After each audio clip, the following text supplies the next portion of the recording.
오늘부터 이제 히브리서 11장을 시작을 하게 되어집니다. 급하게 나가지 않고 좀 찬찬히 나가려고 합니다. 바라는 것들의 실상이라고 하는 이제 주제는 우리가 잡았는데요. 먼저 우리가 히브리서 11장이 탄생하게 되어지는 배경은 우리가 12장에서부터 같이 나누었던 바대로 고난 가운데 있는 성도들을 위로하고 격려하기 위함이었다라고 하는 사실이에요. 그래서 믿음은 성취의 차원도 있지만 고난을 극복하는 이 땅에서 성도들에 있어서 가장 현실적인 어떤 영적인 대안이자 무기일 것입니다. 11장 시작하기 앞에서 10장에서 뭐라고 얘기했냐면 의인은 믿음으로 말미암아 살리라 이 선언을 했습니다. 나의 의인은. 그래서 그 의인을 이렇게 선포를 하고 믿음이 무엇인지를 믿음의 정의 혹은 믿음의 성격, 믿음의 캐릭터라고 우리가 말을 해도 되겠습니다만 그 믿음의 두 가지의 차원을 설명을 하는 것이 이제 1절과 2절과 3절 이렇게 되어지고 히브리서 11장은 1절과 3절은 믿음이 보이는 가장 기본적인 개념과 정의를 설명을 하고 4절부터는 이제는 실제적인 그 믿음의 길을 걸어갔던 한 사람 한 사람들의 예를 역사적인 순서를 따라서 이 히브리 교회의 목회자가 설명을 하는 그런 방식으로 되어져 있습니다. 그래서 1절을 보면 이제 믿음의 가장 큰 국가적인 대표가 나오는데 바라는 것의 실상이다 이렇게 나오죠. 이 실상은 우리말 번역 성경은 실상으로 되어져 있는데 조금 더 이해를 하기 쉽다면 실체를 말합니다. 그러니까 실체는 우리가 비슷한 말을 하면 실제라고도 하고 아이들 말로 하면 진짜 이 말입니다. 그리고 보이지 않는 것들은 증거다 이렇게 돼 있죠. 그래서 믿음은 주어하고 마지막 그 꼬투리만 하면 믿음은 실상이고 즉 실체이고 믿음은 증거 이렇게 되어 있는데 여기 증거는 우리가 보통 많이 하는 그 객관적인 그 개런티를 얘기할 때 보증을 얘기합니다. 그리고 이 보증은 무엇을 전제하냐면 확신을 전제해요. 그래서 이것으로 증거를 얻었다라고 하면서 사실은 1절보다 더 중요한 것이 3절이에요. 히브리서 11장에서는.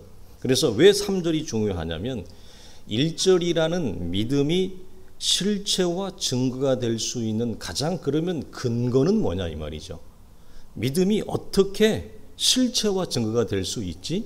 이렇게 묻는다면 그 답변이 3절입니다. 그래서 그 근거, 그 기초란 것은 무엇이냐? 말씀으로 세상이 창조된 것을 확신하는 거예요. 본인이. 그래서 말씀으로 세상이 창조된, 다르게 말하면 세상 만물을 창조하신 창조주 하나님인 것을 자기가 고백할 수 있는 것이 기초입니다. 그것이 전제입니다. 그래서 말씀으로 세상을 창조하신 하나님인 것을 확신하거나 고백하지 못한다면 그 사람은 1절에서 말하는 믿음이 실상이나 증거 혹은 더 나아가서 신뢰와 확신의 차원으로 우리의 삶의 걸음에서 아무런 작동이 되어지지 않는다 이 말이에요. 그러니까 이건 철저히 그냥 3절이 고백이 안 되면 믿음은 그냥 그 굉장히 추상적이거나 그러면 나와는 전혀 관계없는 삶을 살아가는 실제적인 원리와 방식이 믿음이 아니라 다른 거죠. 믿음처럼 살아가지만 우리가 그 성경이 말하는 믿음과 비슷하지만 굉장히 반대의 개념이 있습니다. 그게 뭐죠? 신념. 자기 암시 이런 걸로 살아가는 거예요. 사실은 믿음이 아니에요. 그래서 1절이 될 수 있는 1절의 그런 믿음이 하나님의 사람의 강력한 어떻게 보면 무기이고 삶의 방식인데 이것이 그렇게 우리 속에 작동되어지기 위해서는 말씀으로 세상이 창조됐다라고 하는 이 말이 무슨 말입니까? 창세기 1장 1절이죠. 태초에 하나님이 천지를 창조하셨다. 우리가 3절 부분을 좀 많이 나눌 겁니다. 이후에 더 많이 나눌 건데 이 말은 우리 3절에도 보게 되어지면 보이는 것은 나타난 것으로 말미암아 된 것이 아니니라 이 말을 두 가지 겹쳐요. 보이는 것과 나타난 것. 이 말이 무슨 말이냐면 하나님은 세상을 창조하실 때 이미 있던 어떤 우주적인 재료, 우주적인 어떤 그 머터리얼을 가지고 세상을 창조한 것이 아니라 아무것도 없는 공의 상태, 아무것도 없는 무의 상태에서 오직 창조하시는 하나님의 그 능력의 말씀으로 세상을 창조한 거예요. 그러니까 이것은 우리가 알고 있는 유물론이나 우리가 알고 있는 진화론하고는 전혀 다른 얘기를 하는 거거든요. 그래서 유물론이나 진화론은 만약에 신이 있다 하면 세상에 떠돌아다니는 어떤 재료들이 어떤 배열과 조합이 없이 그냥 산정 없이 막 있는데 우연의 일치로 그런 것들이 하나의 세포가 되어지고 하나의 질서가 되어지고 그것이 에너지가 되어져서 세상이 창조됐다는 얘기예요. 유물론이나 진화론은 전부 다. 그런데 이 말씀은 세상이 이 땅과 같이 온 유니버스라고 하는 우주 만물이 태동되어지기 전에는 아무것도 없었다는 거예요. 어떤 재료도 없었고 오직 하나님만이 계셨고 그 하나님이 가지는 고유한 창조의 능력, 신적인 권능과 이엄으로 세상을 창조하셨는데 말씀이 곧 세상을 창조하는 놀라운 결과를 만들어내요. 그래서 기독교의 신앙은 처음도 말씀이고 마지막도 말씀이에요. 그러니까 나는 알파와 오메가라고 하는 말씀이 그 말씀이란 말이에요. 그래서 말씀 없이 기독교의 신앙을 논할 수 없고 말씀 없는 기독교의 신앙생활이나 성도의 삶은 우리가 상상할 수가 없는 것입니다. 그러니까 말씀이 전부예요. 우리에게는. 그래서 이 차원에서 이 3절이 우리 속에 전제되지 않는다. 그건 1절은 의미가 없죠. 믿음이 전혀 우리 속에 작동되지 않는다고 하는 얘기입니다. 자, 믿음의 우리가 정의를 할 때 이 부분은 우리가 좀 주일 오후에 좀 나눠야 되겠다 이런 생각을 좀 하게 되어집니다. 히브리서 11장은 우리가 지난주 마태복음 할 때도 이렇게 나누었습니다. 믿음이라고 하는 것은 두 인격 사이의 신뢰의 관계고 이걸 다르게 말하면 신뢰와 우정의 관계다. 이렇게 제가 말씀을 드렸습니다. 그래서 믿음이란 대상이 있어야 돼요. 인격적인 대상. 죽은 존재가 아니라 살아있는 대상이 있어야 되는데 그 대상이 하나님이라는 분이고 그 하나님이라고 하는 신뢰할 수 있는 인격적인 대상을 향하여 내가 가지는 거예요. 아무것도 없는 상태에서 내가 신념으로 상상해서 만들어내는 대상이 아니에요. 죽은 존재가 아니라는 거예요. 그 하나님은 창조주 하나님으로서 엄연히 존재하고 있고 그 존재하시는 하나님에 대하여 가지는 우리가 신뢰를 말합니다. 이것이 왜 중요하냐? 이것이 여러분 왜 중요할까요? 하나님이라고 하는 인격적인 존재에 대한 신뢰를 여러분 우리가 만약에 가질 수 없다고 쳐봅시다. 여러분 하나님을 신뢰할 수 있어요? 네. 하나님을 신뢰할 수 없다고 한다면 그 존재가 나에 대하여 세상에 대하여 하는 말을 여러분은 믿을 수 있어요? 여러분은 여러분의 남편 말을 믿어요? 그거 왜 믿어요? 여러분 우리는 상대방이 나에게 하는 말이 사기치는지 진실인지 어떻게 알아요? 여기서 말하는 목사가 여러분에게 사기를 치는지 진실인지 어떻게 알아요? 말보다 더 중요한 것은 그 존재에 대한 신뢰예요. 우리가 하나님의 말씀을 받아들이지 못하는 이유는 여러분 어디에 있는지 아세요? 하나님이라고 하는 살아계신 그 존재에 대한 의뢰, 맡김, 신뢰가 안 생기는데 하나님이라고 하는 분에 대한 존재에 대한 신뢰가 안 생기는데 그분이 하는 말이 그게 뭐 나에게 여러분 어떤 감동이 오고 어떤 영향력을 미치겠습니까? 그러니까 말씀에 대한 소화나 말씀에 대한 귀 기울임이나 말씀에 대한 받음이 우리 그랬죠? 수용이 곧 실력이다 그랬어요. 말씀을 수용하는 것이 곧 실력인데 우리가 여러분 말씀을 수용할 수 있는 전제 조건이 뭐예요? 하나님이라는 분이 살아계시고 그 하나님을 향하여 나는 무한한 그리고 영원한 인격적인 신뢰를 나는 가지는 거예요. 그런 인격적인 신뢰를 가지지도 못하는데 그 사람이 나에게 하는 말을 우리가 어떻게 여러분 신뢰할 수 있단 말입니까? 이것은 말이 안 되죠. 거짓말이죠. 그러니까 하나님에 대한 신뢰가 안 되는데 그 말을 믿으려고 하니까 안 믿어지잖아요. 그러니까 뭐가 나와요? 믿어야지, 믿어야지. 믿습니까? 믿습니까? 이게 뭐예요? 이건 믿음이 아니라 자기 암시라고 그래, 이런 걸. 그리고 믿음이 아니라 그렇게 있겠지, 이걸 신념이라 그래요. 이건 성경이 말하는 믿음이 아니에요. 그래서 많은 사람들이 성경이 얘기하는 믿음이 우리 속에 여러분 풍성하게 작동되어지기 위해서는 하나님이라고 하는 살아계신 그 신적인 존재에 대한 신뢰가 전제되지 않는다? 3절이죠. 하나님이 말씀으로 세상을 지었다라고 하는 것이 전제되어지지 않는다? 어떻게 그 말을 믿습니까? 예수 그리스도가 우리의 죄를 위해 죽으셨다. 그게 어떻게 믿어집니까? 그분이 사람 몸을 입고 이 땅에 오셨다. 그게 어떻게 믿어집니까?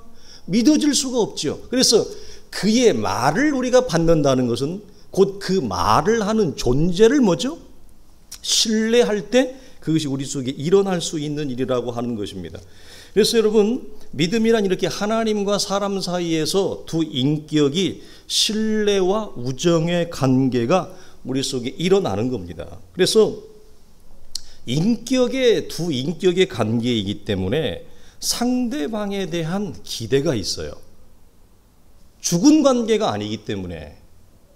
죽은 관계는 기대하지 않아요. 그리고 분노하지도 않습니다. 상실도 하지 않습니다. 좌절도 하지 않습니다. 왜? 죽었는데 죽은 관계에 대해서 뭘 기대를 해요? 그러니까 살아있는 하나님과의 관계이기 때문에 기대를 하고, 기대했는데 내 생각과 다른 현실과 결과가 찾아오는 거죠. 그러니까 좌절하고 상실하는 거죠. 그리고 때로는 그것이 분노하고 그것이 억울하고 원망으로 나오게 되어져요. 그래서 우리가 이렇게 기대했다가 상실과 좌절 가운데 빠지면 하나님은 우리를 내어버려 두지 아니하고 우리를 반드시 찾아오셔서 상실과 아픔 가운데 있는 우리를 하나님이 다시 설득하시고 설복해서 우리를 정상적인 회복의 자리로 하나님을 어떻게 해요? 고쳐매죠. 이끌어 다시 세웁니다. 왜? 살아계시니까. 살아있는 인격적인 관계니까. 그래서 이 관계는 이렇게 아름다운 이 에너지가 우리 속에 죽은 것이 아니라 살아 공존하는 것처럼 우리 속에 있습니다. 그래서 왜 이렇게 하시느냐? 서로가 서로를 향해서 우리는 뭐죠? 포기할 수 없는 관계의 자리에 있기 때문에 그래요. 여러분, 아무것도 모르는 젊은 날, 어느 날 불쑥 사랑이라고 하는 녀석이 우리 속에 찾아옵니다. 그 사랑이라고 하는 그 녀석을 하나 믿은 채 결혼을 시작합니다만, 우리가 결혼 생활을 하면서 겪는 것은 많은 날을 미워하고 후회합니다. 사랑이라고 하는 거 그 녀석 하나 믿고 결혼했는데 많은 날을 미워하고 여러분 때로는 이 증오하고 원망해요. 그러다가 다시 뭐하죠? 좋아집니다. 이걸 여러분 반복하는 이유는 뭐죠? 그냥 이혼해버리지. 왜 이혼하지 않고? 포기할 수 없는 서로가 서로를 향한 관계의 자리에 있기 때문에 그렇잖아요. 미워하고 싫어하지만 다시 좋아졌다가 이걸 수도 없이 반복합니다. 이혼의 양날을 서지 않는 부부가 없어요. 있다면 그 거짓말이에요. 여러분, 새빨간 거짓말입니다. 그래서 여러분, 우리는 그런 아픔과 상처와 좌절과 회복이 막 반복되죠. 이게 뭐예요? 이게 관계예요. 관계란 항상 좋을 수가 없습니다. 관계란 항상 나쁠 수만도 없습니다. 좋고 나쁨이 반복됩니다. 하나님에 대하여 이런다 이 말이에요. 하나님에 대하여 우리는 믿음으로 기대를 가집니다. 그런데 현실이 너무 냉랭한 거예요. 아무런 결과가 없어요. 말씀은 있었는데, 말씀 따라 순종해서 나왔는데 현실이 전혀 다른 거예요. 자, 기대를 했죠. 근데 현실이 아무것도 없으니까 마음이 상실을 해요. 그래서 관계란 이런 거예요. 그래서 오르락 내리락, 희노애락이 우리 안에 응축되어져 있죠. 왜? 서로 살아있는 인격체니까, 하나님과 우리 사이가. 그래서 세월이 흐르면 이 관계가 어떻게 되죠? 깊어집니다. 정말 무서운 건 미운정입니다. 미운정이 오래 들면 못 헤어집니다. 도저히 헤어질 수가 없는 관계성이 되죠. 이때 나오는 것이 뭐냐면 상대에 대한 신뢰와 확신이라고 하는 것이 생깁니다. 이것이 믿음을 이루는 두 기둥입니다. 그러니까 살아계신 하나님이라고 하는 인격적인 존재에 대한 신뢰, 그리고 확신을 한마디로 뭐라고 그래요? 이걸 믿음이라고 그래요.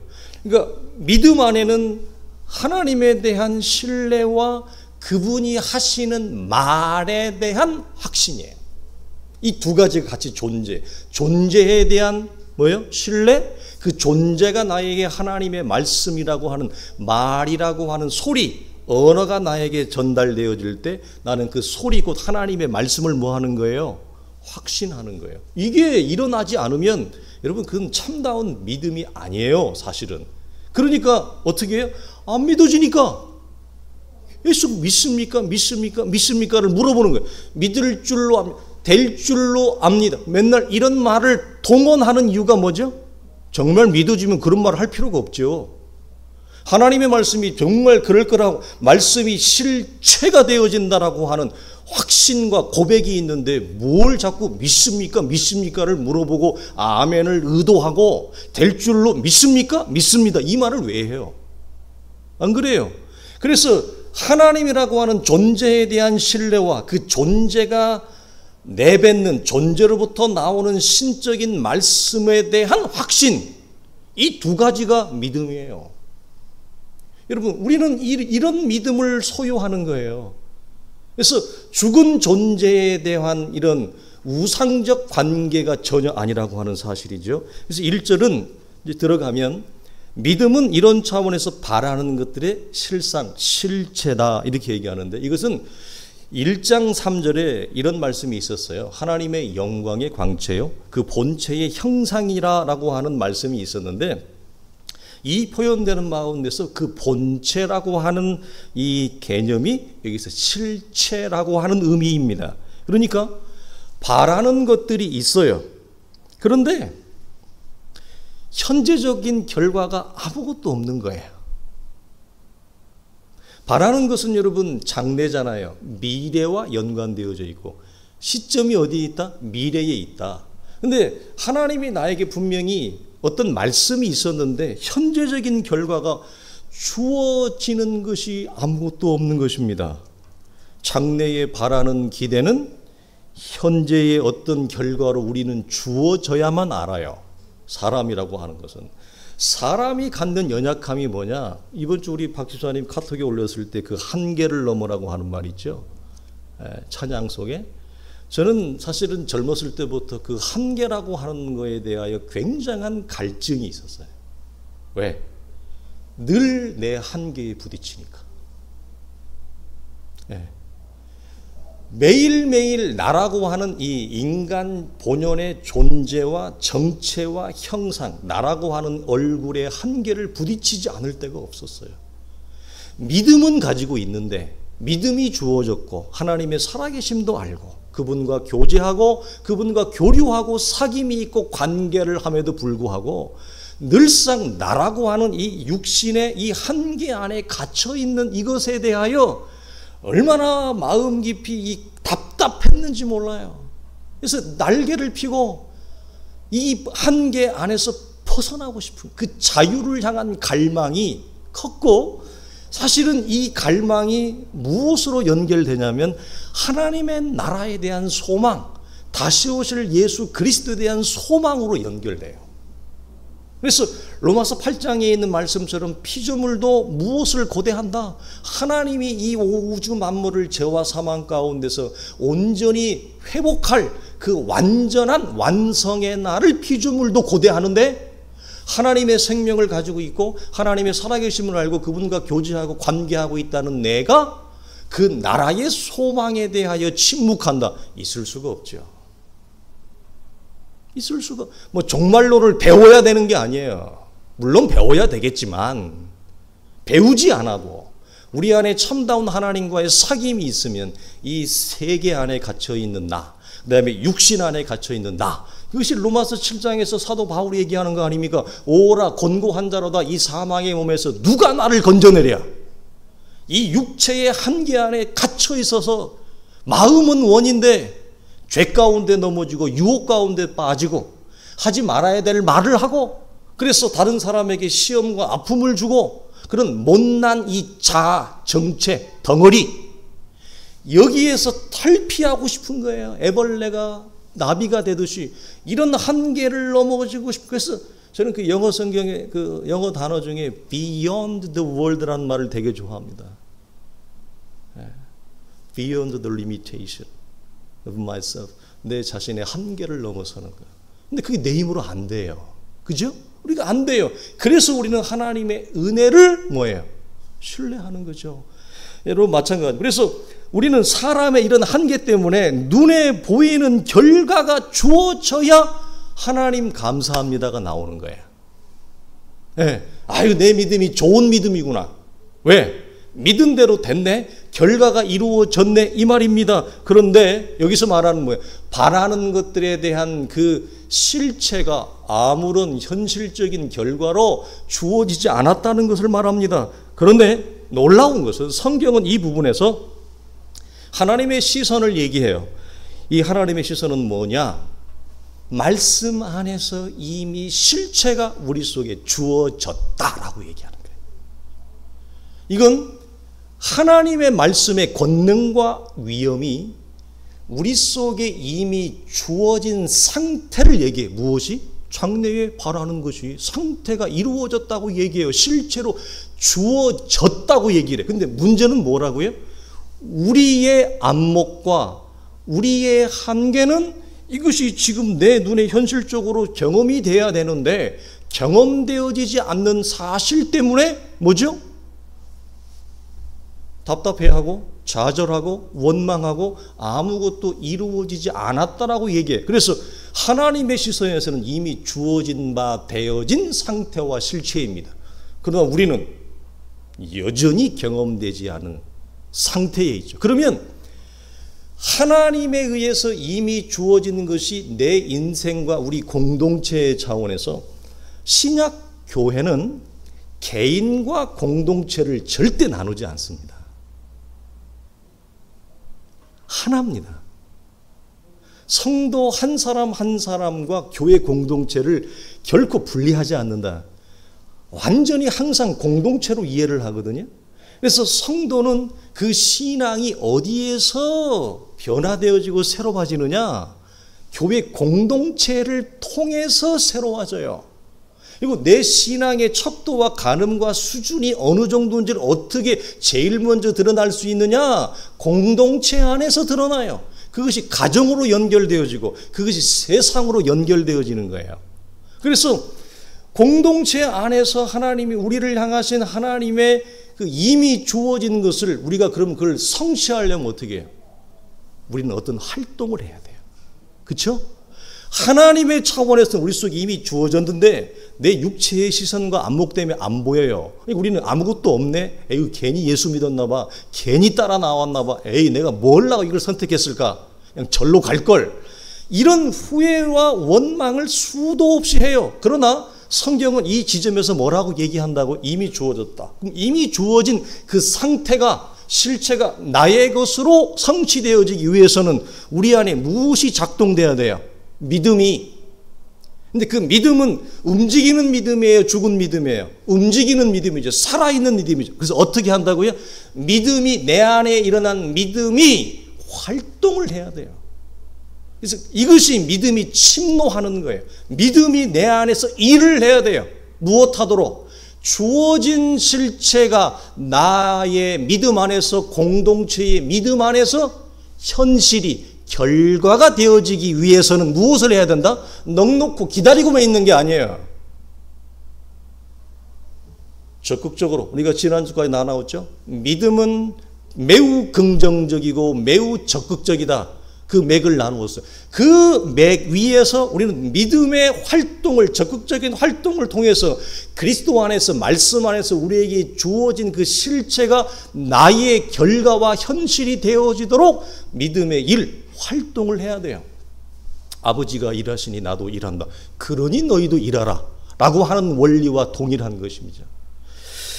그래서 왜 여러분 성경은 이미 주어졌다고 하느냐면, 이건 여러분 아주 심플해요. 하나님이 그렇게 하시겠다 그러면 그렇게 하는 거예요, 그냥. 네. 하나님이 뜻을 정하면 뜻은 곧 무엇이 된다? 실체가 돼요. 하나님이 세상을 향하여 의도하시면 그 의도는 곧 결과가 됩니다. 이건 하나님만이 할 수 있는 하나님의 위엄이요, 권능이요, 능력입니다. 그리스도 예수 안에서, 말씀 안에서 우리에게 주어진 바 되었다. 실체가 되었다. 그럼 하나님이 그렇게 되었다라고 하면 된 거예요. 그걸 뭐 한다고 우리는요? 믿음으로 받아들이는 거예요. 이게 놀랍죠. 우리의 상식을 완전히 뛰어넘는 거죠. 기독교의 믿음이라고 하는 것은 인간의 상식과 인간의 현실 세계를 완전히 뛰어넘습니다. 이걸 다른 말로 하면 윤리나 도덕으로는 도저히 이해할 수 없는 차원이라는 거예요. 하나님이 우리에게, 우리 공동체에 하나님이 의도했다? 하나님이 결정했다? 하나님이 마음을 먹었다? 뜻을 정했다? 그럼 그것이 무엇이 된다? 빛이 있으라 하심에 빛이 있다. 빛이 있으라고 하는 하나님이 의지와 의도를 가지자 빛이라고 하는 결과가 나왔다? 똑같은 거죠. 우리를 향해서 하나님이 어떤 말씀하신 바가 있어요. 그럼 그것이 곧 실제와 실체가 되어진다. 이것을 우리는 뭐 한다? 그런 하나님을 신뢰하는 것.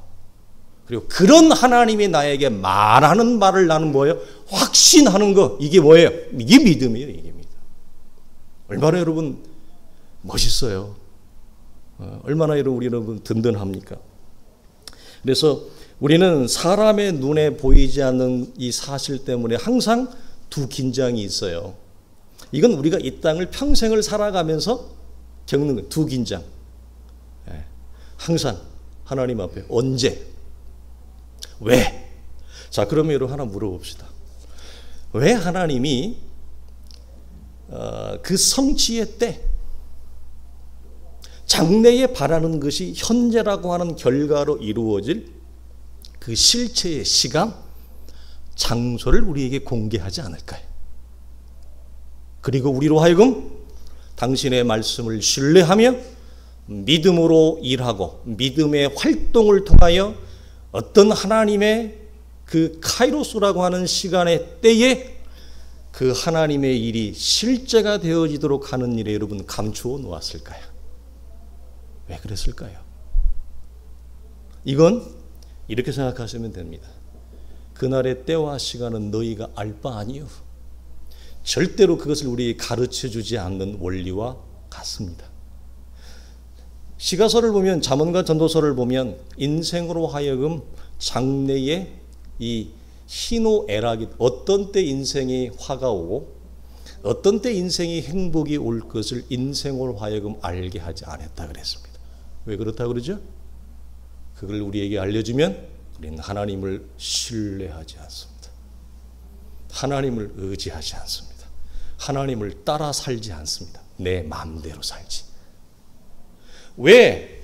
약속의 실체가 우리 속에 이미 말씀 안에서, 그리스도 예수 안에서, 아들 안에서 주어진 바 되었다고 하는데 그 때와 시간을 우리에게 감추어 놓았을까요? 왜 그 날과 그 시를 감추어 놓았냐고요? 알려주면 우리가 믿음으로 살겠어요? 물어봅시다. 그 때와 시간과 장소를 하나님 우리에게 공개한다면 우리가 그럼 믿음으로 살겠습니까? 믿음으로 살지 않습니다. 하나님을 의뢰하지도 않습니다. 하나님을 신뢰하지도 않습니다. 왜? 내가 정답을 알고 있는데 하나님을 의뢰할 이유가 없잖아요. 그러니까 내가 하고 싶은 대로 하는 거죠. 내가 살고 싶은 대로 사는 것입니다. 그래서 하나님을 의뢰하고 신뢰하도록 하기 위하여, 그래서 하나님의 약속은 있으나 그 실체가 현재적인 결과로 보이지 않더라도 실체로 주어질 것을 신뢰하라, 그리고 확신하라, 이거죠. 여러분, 이 믿음 안에서 그래서 성도는 이미 받은 것으로 여겨요. 이 원리가 장래의 영광과 실체를 이미 받은 것으로 여길 수 있는 유일한 수단이 뭐예요? 믿음이에요. 그래서 성도는 장래의 영광을, 우리가 지지난주에도 나눴어요. 체념하지 마라, 인내가 필요함은 그 내용에서 고난 속에 있는 성도들에게 히브리 교회 목회자가 처방했던 중요한 영적인 제일 첫 번째 방침이 뭐였어요? 장래에 너희에게 주어질 그 영광을 이 고난이라고 하는 현실 세계 속으로 끌어들이라 그랬어요. 그렇죠?